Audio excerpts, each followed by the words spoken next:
As business coaches, why is it important that we need one another? What's the point? What's the purpose? That's the conversation today on the podcast. Let's jump in.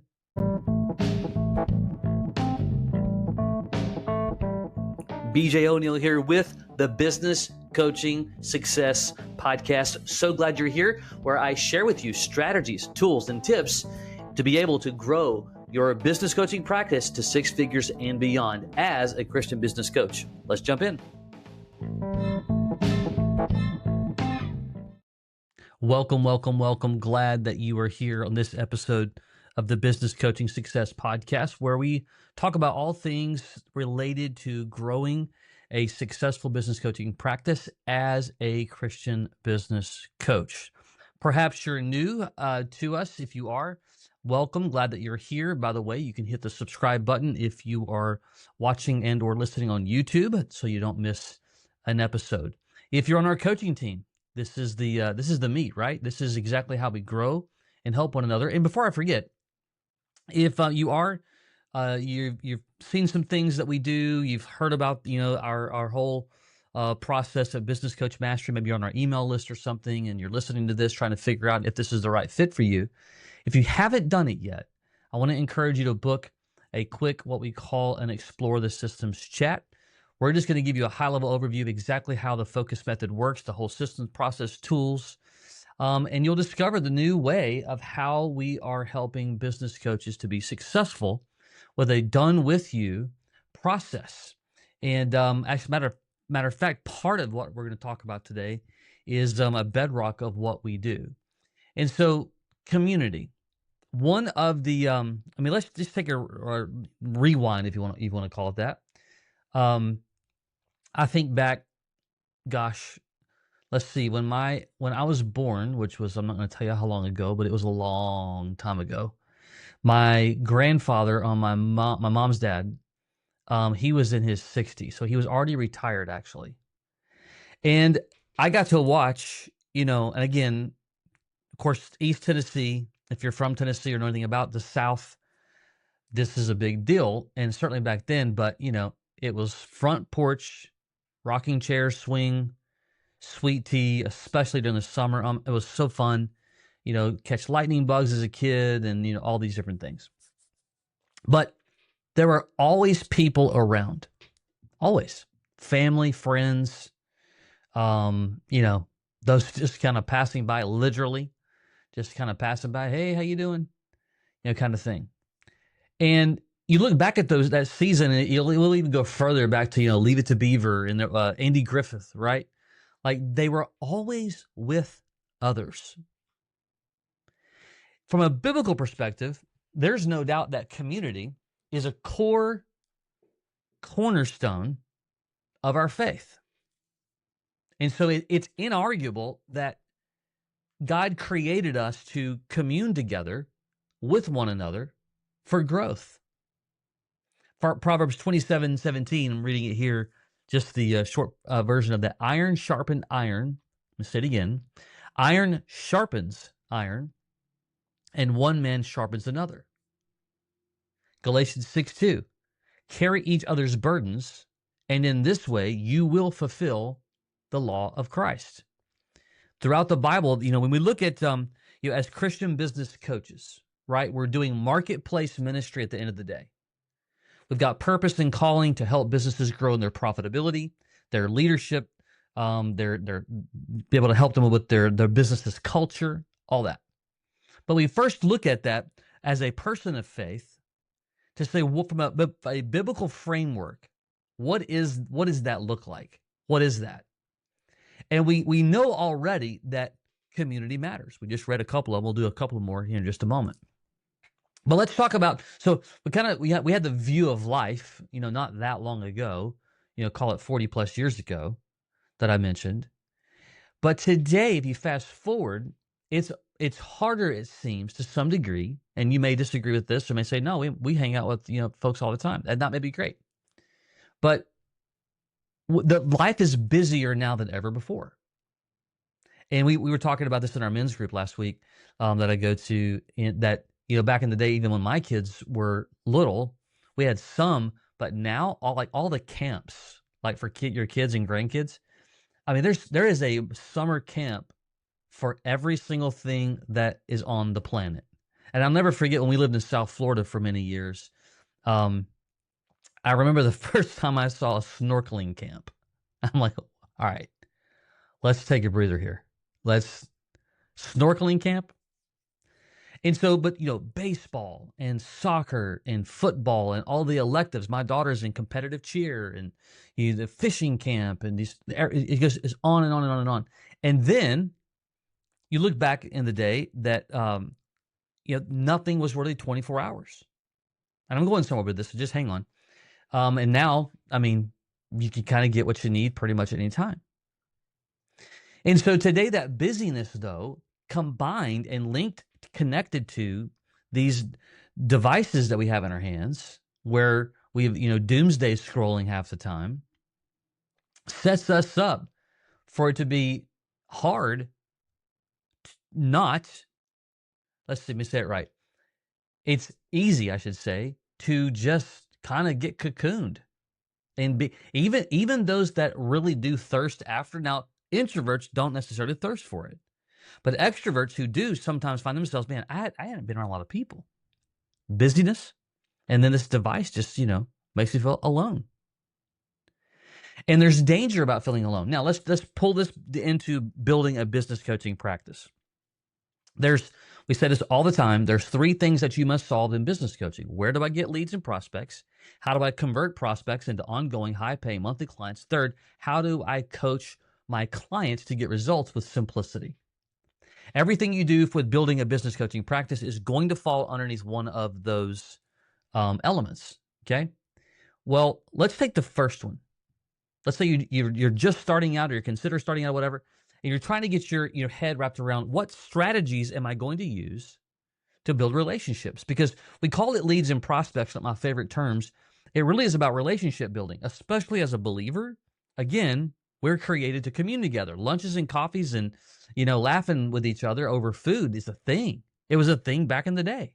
There was a thing, as you already know, the Last Supper, community around food was always been a thing.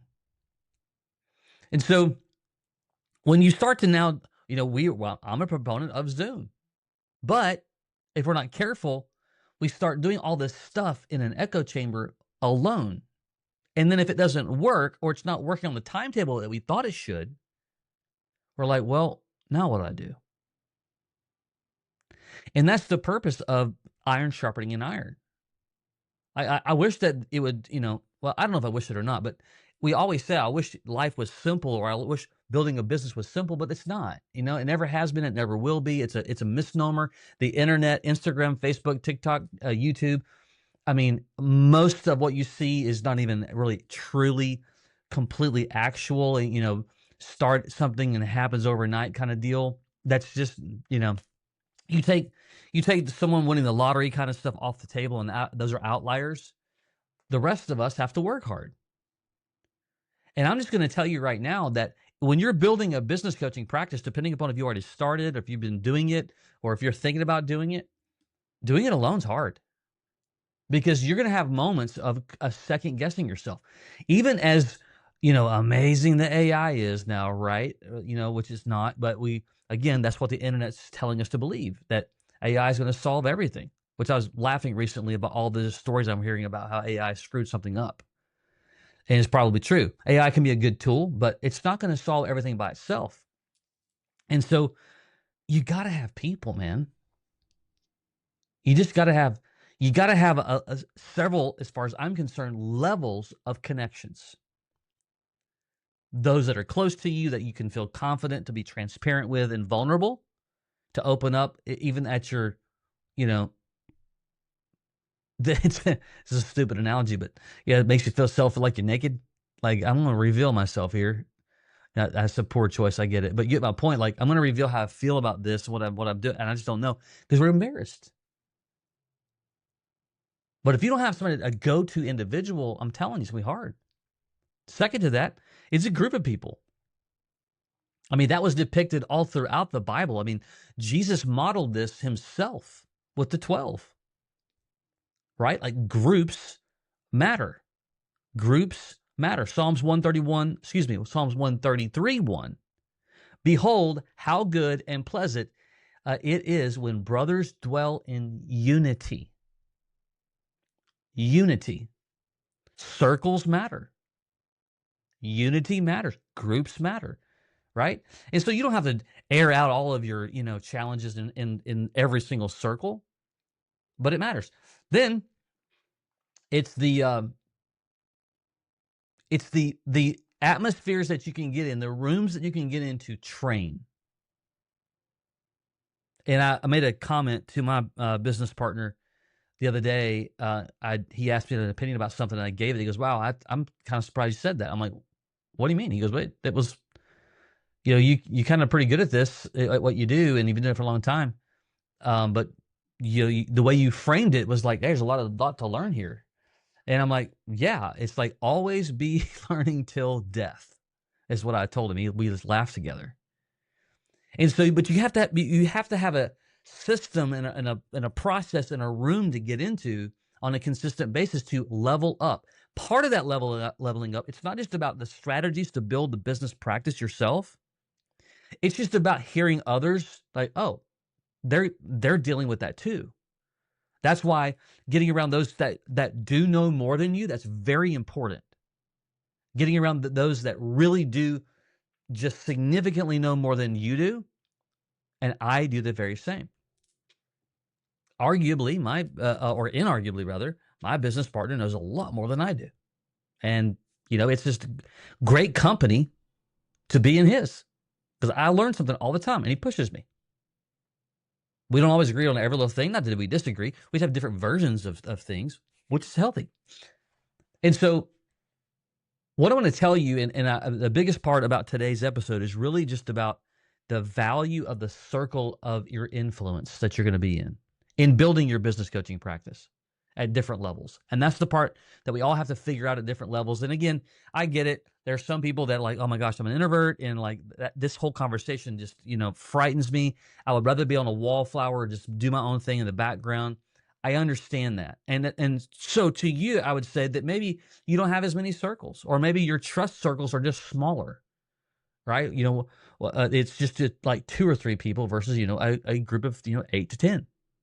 Because a lot of times those who have trepidation on, exposing the weaknesses and the challenges or whatever, so just shrink the circle.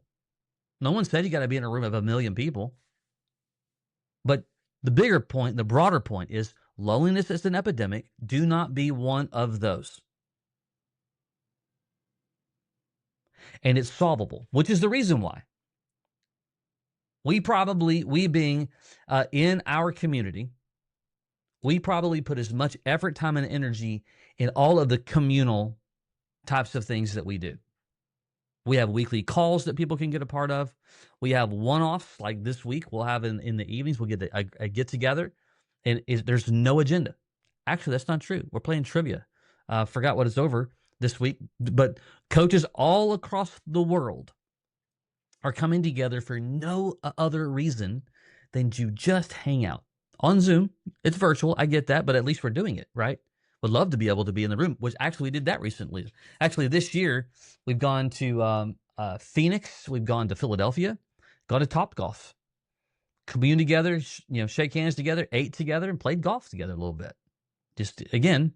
And so even in our own community of coaches, this is not just hyperbole. Like, we build community into what we're doing because it matters. It matters. And so I just want to encourage you that depending upon where you are in the journey of your coaching business, if you're on our coaching team, level up, get into the rooms, get into as many of them as you possibly can, get your confidants, all that kind of stuff. If you're considering joining us as a coach, I just want to encourage you that, man, this is a great place because we're going to coach you up. We're going to hold your hand. We're going to do it with you. We're going to help you at whatever level that you need. Our whole coaching system, you get your very own one-on-one coach in addition to the groups you can be a part of. And so not only are you a part of trainings and fun stuff or whatever, you're going to have a one-on-one person where you're going to be able to just, throw the ideas out there. What do you think about this? Or they're going to just tell you, you really need to focus on X, Y, Z, especially on whatever journey you're on in the season that you're in. And that's the broader point. Community matters. There you go. Hope this has added value to you. You are created to commune. Shake a hand, hug a neck, go to lunch, coffees, Zooms. You are created to talk to one another. It doesn't mean you have to do it every single day. Even I love being around people, and I lean more on the extrovert in most scenarios. Although there are times though that I do enjoy quiet time, and there's nothing wrong with the balance at all. So there you go. Until next time, take care.